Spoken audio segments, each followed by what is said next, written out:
पुराण में किसी बलि की चर्चा नहीं की गई है। जीवों की हत्या करना बड़ा पाप है महाराज। और ध्यान से सुनिएगा, आपने शायद सुना होगा, आजकल बहुत सारे संत महापुरुषों के माध्यम से आपने सुना होगा कि 2025 से 2032 तक का जो समय है बहुत ही विकराल और मनुष्यों पर, जीवों पर भारी पड़ने वाला है। भविष्यवाणी तो यहां तक की जा रही है कि 2032 तक सब समाप्त हो जाएगा, कोई नहीं बचेगा। दरअसल एक उड़ीसा में जगन्नाथपुरी में एक बहुत बड़े साधक हुए, बहुत बड़े संत हुए। उन्होंने बहुत कई साल पहले ही कई भविष्यवाणियां की। उड़िया भाषा में उन्होंने ये लिखा है। उन्होंने भविष्यवाणी क्या की थी? उन्होंने भविष्यवाणी की कि पुरी में समुद्र का जल इतना बढ़ जाएगा कि जो भगवान श्री जगन्नाथ प्रभु का जो मंदिर है, भगवान को वहां से छोड़ करके स्वयं जाना पड़ेगा। समुद्र का जल इतना बढ़ जाएगा। उन्होंने कहा अपनी भविष्यवाणी में कि जो कलयुग के अभी हम आप प्रथम चरण में हैं, पूरे संसार की, पूरे विश्व की आबादी लगभग 6 से 7 अरब है। और इस 6 से 7 अरब की आबादी में मात्र 30 से 40 करोड़ लोग बच पाएंगे। कितने? 30 से 40 करोड़, पूरे विश्व की जनसंख्या। और अभी हमारे भारत की लगभग 140 से 150 करोड़ लगभग है। और पूरे विश्व की जनसंख्या कही जा रही है कि 30 से 40 करोड़ बच जाएगी, जिसमें भारत की जनसंख्या 30 करोड़ होगी और 10 करोड़ में पूरा विश्व होगा। उन्होंने भविष्यवाणी की कि जो मदिरा खाने वाले होंगे, मदिरा पीने वाले होंगे, जो मांस खाने वाले होंगे, वही इस प्रलय में जाएंगे। श्री जगन्नाथपुरी में जो नील चक्र है वो टेढ़ा हो जाएगा। नील चक्र टेढ़ा हो जाएगा, ध्वजा में आग लग जाएगी। और इतना ही नहीं, उन्होंने तो अपनी भविष्यवाणी में ये भी लिखा था कि पत्थर गिरेगा में, आप जाइए, दर चुका है। नील चक्र टेढ़ा हो गया, ध्वज में आग भी लग चुकी है। उन्होंने जितनी भी भविष्यवाणियां की आज तक सब सत्य होता आया है। बहुत पहले ये भविष्यवाणियां सारी कर दी। कहा जो सूर्य की किरणें हमारी रक्षा करती हैं, हमें एनर्जी देती हैं, वही सूर्य की किरणें हमारी प्राण लेने वाली बन जाएंगी। पूरे विश्व में, पूरे भारत में ऐसी महामारी फैलेगी, ऐसी बीमारियां फैलेंगी कि लोग ग्रस्त हो जाएंगे, लोग बच नहीं पाएंगे। ऐसी ऐसी भविष्यवाणियां उन्होंने की। कहा महाराज अभी कलयुग का अंत तो 4थे चरण में होगा, जब भगवान का अवतार होगा, भगवान कली का अवतार होगा। तो उन्होंने अपनी भविष्यवाणी में प्रश्न भी किया है और उत्तर भी दिया है। कहा अभी कलयुग का प्रथम चरण चल रहा है और अब इसमें 5000 कुछ वर्ष बीते हैं, तो फिर विनाश कैसे होगा पृथ्वी का? तो उन्होंने कहा कि इस कलिकाल में जो प्रथम चरण में ही कलयुग में इतना पाप बढ़ जाएगा, संबंधों को कोई नहीं देखेगा, आपस में भाई बहनी विवाह करेंगे, संबंधों का कोई महत्व नहीं रह जाएगा। इतना पाप बढ़ेगा कि कलयुग की जो आयु है क्षीण हो जाए। 4,32,000 जो कलयुग की संपूर्ण आयु है वो समाप्त हो जाएगी, क्षीण हो जाएगी और भगवान का अवतार होगा।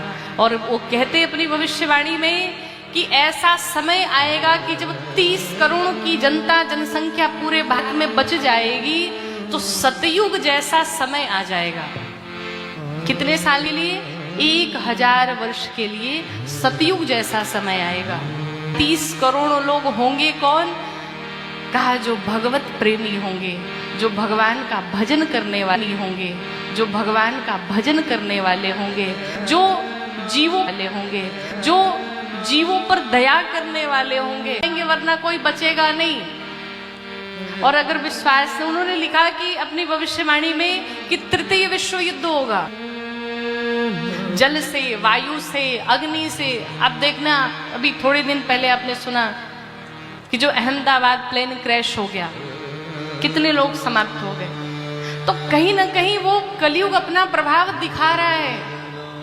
अगर आपने जीवों पर दया नहीं किया, आपने जीवों की हत्या की, बलि चढ़ाई, मीट मांस मदिरा का सेवन किया, तो समझो वो बचने वाले नहीं है। ये बात हमारी नहीं है, ये बात उनके द्वारा लिखी गई है। और जो जो उन्होंने भविष्यवाणियां की हैं सब सत्य हुई है आज तक की।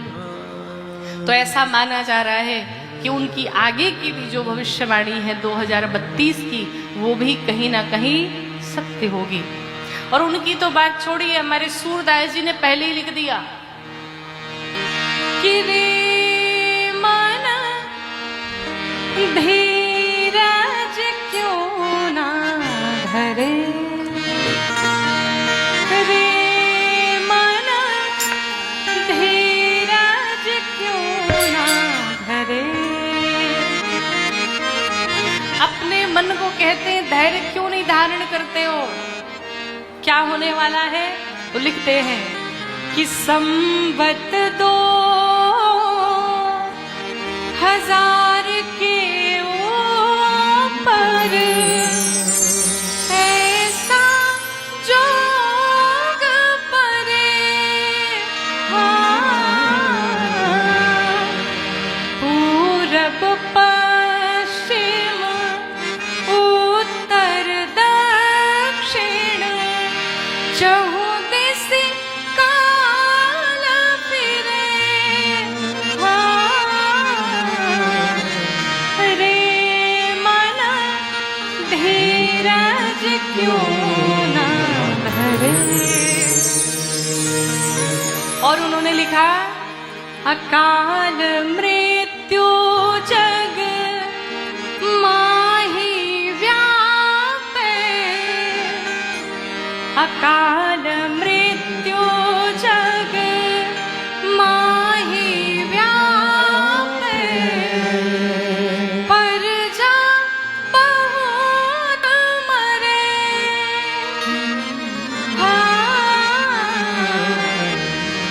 स्वर्ण फूल वन पृथ्वी फूले, धर्म की बेल बढ़े, रे मन धीरज क्यों ना धरे। सूरदास जी लिखते हैं कि सहस्त्र वर्ष लगे सतयुग व्यापे, सहस्त्र वर्ष लगे सतयुग व्यापे, सुख की दया फिरे, काल जाल से वही बचेगा, काल जाल से वही बचेगा, जो गुरु ध्यान धरे।